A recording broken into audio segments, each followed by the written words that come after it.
Now joined by Dominic Phinn from the Clean Earth team at Client Earth.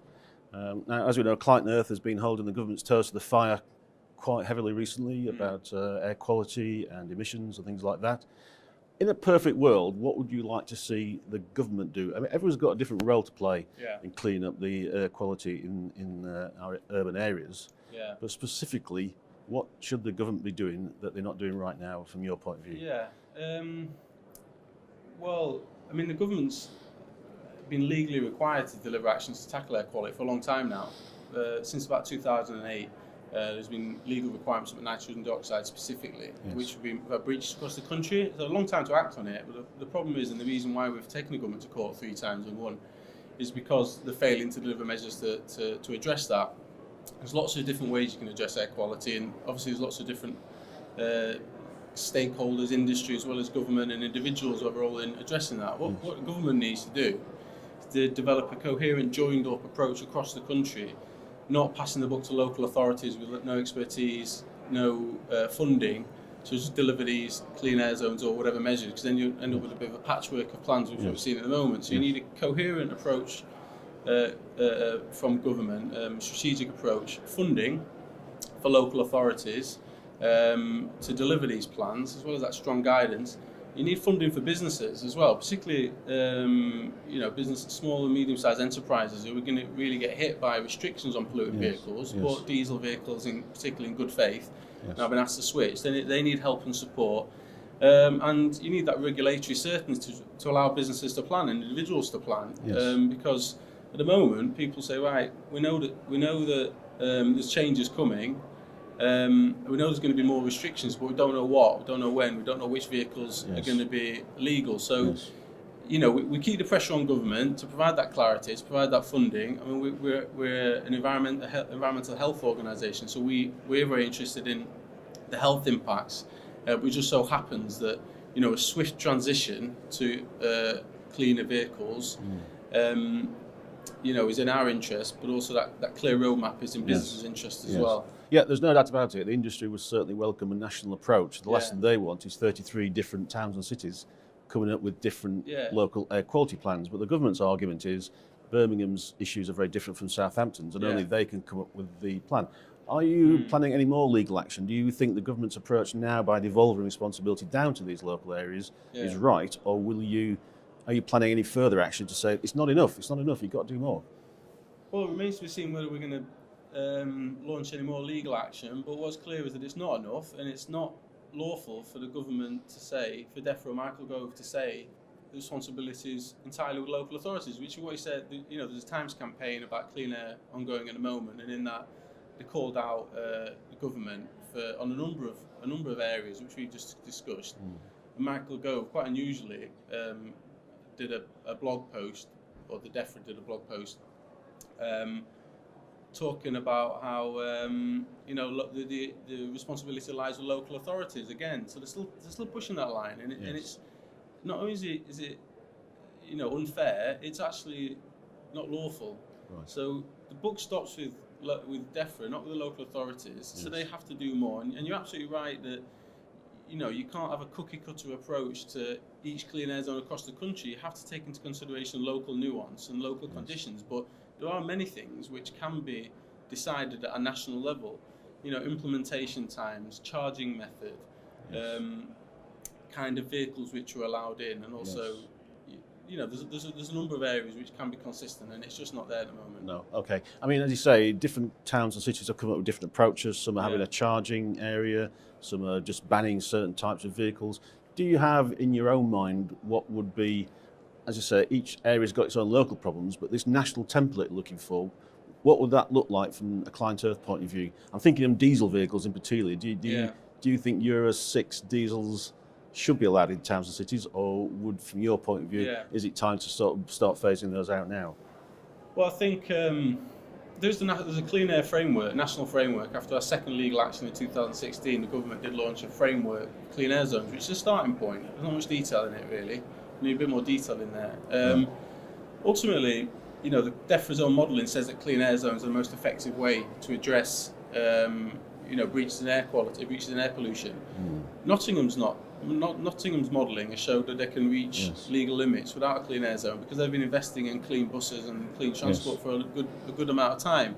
Derby, another East Midlands city, saying, well, if Nottingham is not delivering a clean air zone, why should we? It doesn't really work like that. You've got to show how you can meet legal limits in the shortest time possible. Clean air zones, charging clean air zones, the most effective way, as the evidence shows. So that seems to be the most obvious way to do it. I just think the issue is this national coordination. It's just not there, and that, we'll continue to push government on that. Through legal action is a last resort for us. We don't want to do that. No. But if action's not happening through conversation, a lot of other organisations are trying to ask for this from government as well. If they're not listening, they're not responding, then potentially legal action in the future. But that remains to be seen. Yes. I mean, there is a problem with devolving it down to local authorities. I went to a presentation by Birmingham City Council, and exactly what you were saying. They were going, well, we can't start imposing charges on our local businesses if a neighbouring authority isn't, because they'll just move their operations out, and it becomes a competitive thing. And the Transport Commissioner in Birmingham City Council was saying, we don't want to do this. We're being forced to do it by central government. This is a Tory tax, basically. He was presenting it as. Yeah. That's not helpful, is it? When you start getting politics involved in people's lives, there should be a more coherent approach. Surely. Yeah, I think so. Yeah, and if it happens through diktat almost, or if it's clear, consistent direction from central government, then it's a lot easier. Local authorities have a lot more agencies to do it. So Manchester, another example, where they had a referendum on a congestion zone several years ago. Congestion zone and clean air zone are kind of seem to be the same thing. It's a toxic issue. It's very hard to then hold another referendum or propose doing it so soon after the people said we don't want a clean air zone. Now, if that direction was coming from national government saying you've got to do it, then it'd be a lot easier. And it's very tricky because we're talking about a big change to the transport system, how we transport goods and people, a real fundamental shift in it. So, we're not blind to the impact it's having. No. And it's obvious that there's going to be, resistance because it's so difficult. But I think it's happening. The trend is in play. We've seen today from the speeches already, there's really interesting trends which are taking us to a new transport system.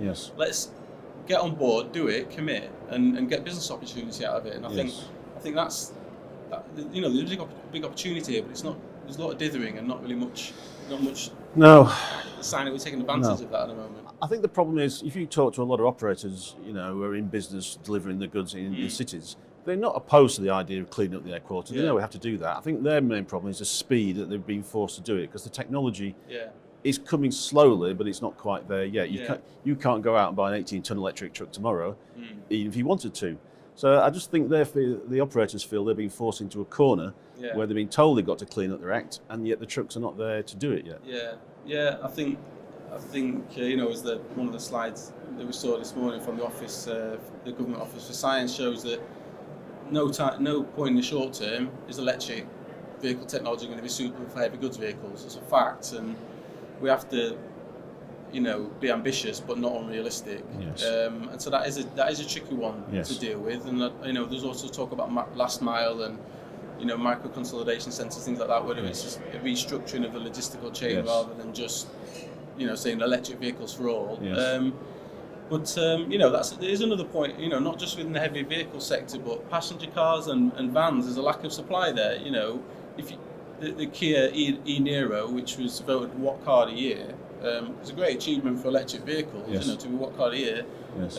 I think there's 900 of them, 900 units available in 2019.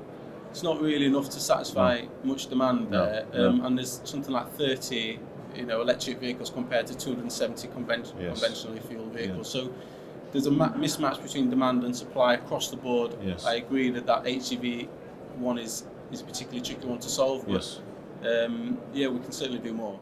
I mean, I think one of the dangers is we've seen here today that MAN have got their electric 3.5-ton van. And I think there's a danger that if people are forced down the electric route, the zero emissions route, before the big heavy electric vehicles are available, we won't see the 18-tonner going into town. We'll just see 10 3.5-ton vans. And that isn't good for congestion, is it? Yeah, I suppose it's that law of unintended consequences. You've got more vehicles on Yes. the road. Yeah. I agree. Don't have the answer to how we manage that. I don't know. As I said, whether it's fragmenting the logistical chain. I mean, not a transport policy expert, but I think it needs some serious thought given to it. There's a few areas where there's these law of unintended consequences. Aware of that. Yes. Hold my hands up. I mean, in terms of putting pressure on the government to act, they seem to be leaving this very much up to the market. It's up to the manufacturer to develop electric vehicles, and they've got to try and sell them into the operators. Should the government be doing more in terms of R&D around areas like hydrogen, for example, which is currently a very expensive technology, which only a few bus companies can really afford to use?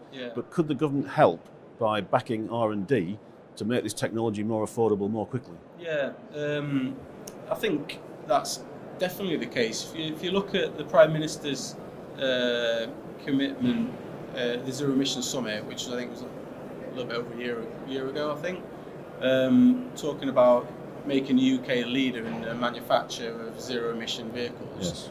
And you see that kind of rhetoric also from Chris Grayling and you name it, all senior government talking about this ambition. It's an industrial strategy, it's an Road to Zero strategy, it's a mobility strategy recently come out, all this high rhetoric.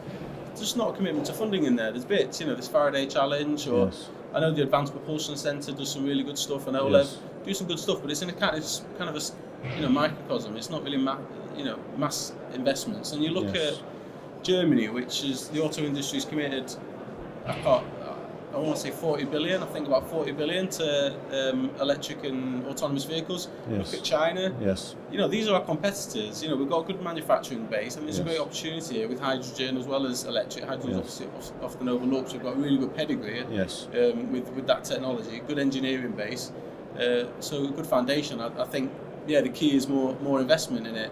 And then we get that business opportunity, and we start to see revitalisation of industry in the UK, not just banning vehicles. It's not all negative. There's positives that can come out of this. Yes, absolutely. Great. Well, I think we'll leave it there. Fantastic. All right. Dominic, thank you very much indeed for your time. Really appreciate that. Very interesting. Cheers.